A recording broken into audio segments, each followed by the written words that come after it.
Thank you, Matt.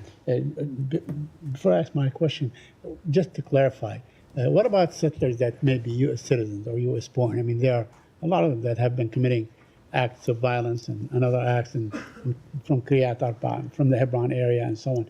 Names are, they're there. Will they be requested to be extradited? Would you do something like this? I'm just trying to clarify. So you can't make an extradition request absent a criminal indictment. So that's the first line. And obviously we don't do criminal indictments in the Department of State. So you would have to wait for the Israelis to indict them criminally? No, well, you wouldn't request to extradite someone who had been indicted in another country. Okay. It would be for an indictment in the United States, but we're getting... Okay, now expanding these, these sanctions and so on, would you expand it to include the Smotrich, who is a very powerful minister? He's virtually the governor of the occupied West Bank and so on, and he encourages these acts, encourages settlements and so on. Would you do something like this to include someone in the Israeli government? So, as always, I am not going to preview any sanctions action or sanctions or potential sanctions action from here before it happens. Right, but he's doing this on a daily basis.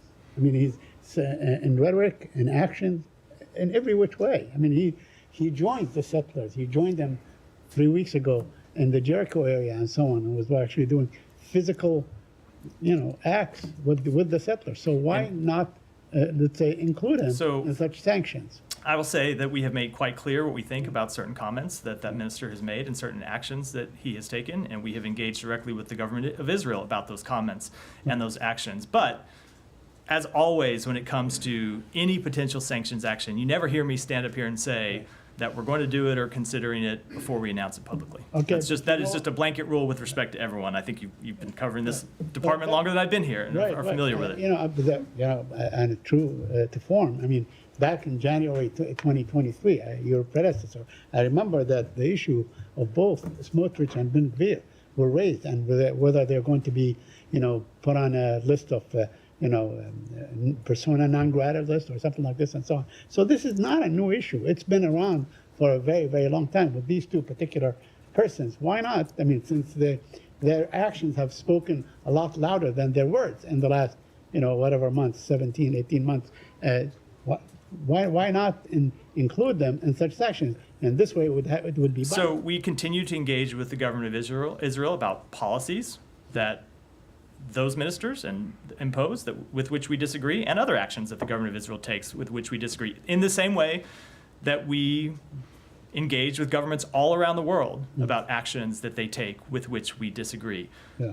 As it comes to a sanctions thing, I'm just not going to get into a debate about why we will or not do something. It's because it's not something that we ever do. With one exception, as compared to other governments and so on. I mean, next week we're expecting the Prime Minister of Israel to come to this town.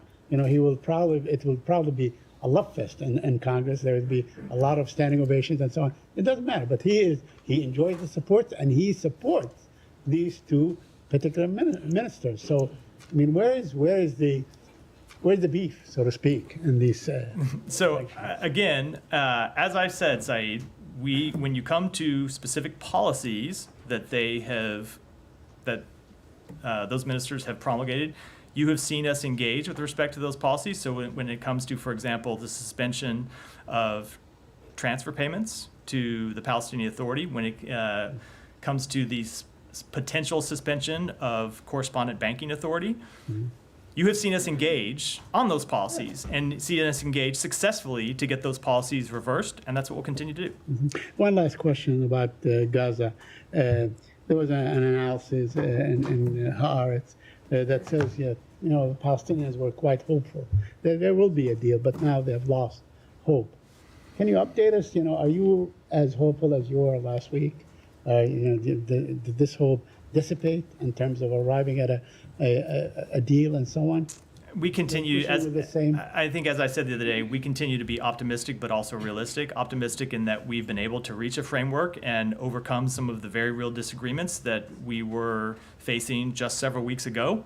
But there are still issues that need resolution, and we continue to work to resolve those.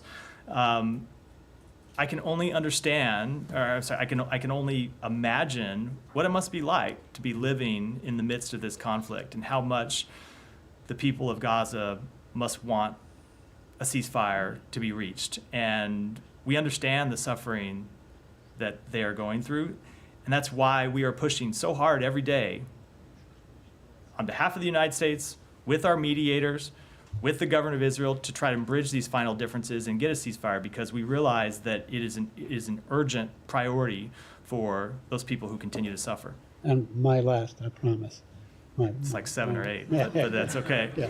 I mean, I think the last one you said was the last one, Saeed. Okay. Knowing what you No one know else has now- their hand up, so I'm not, Knowing, cue 10 hands, right?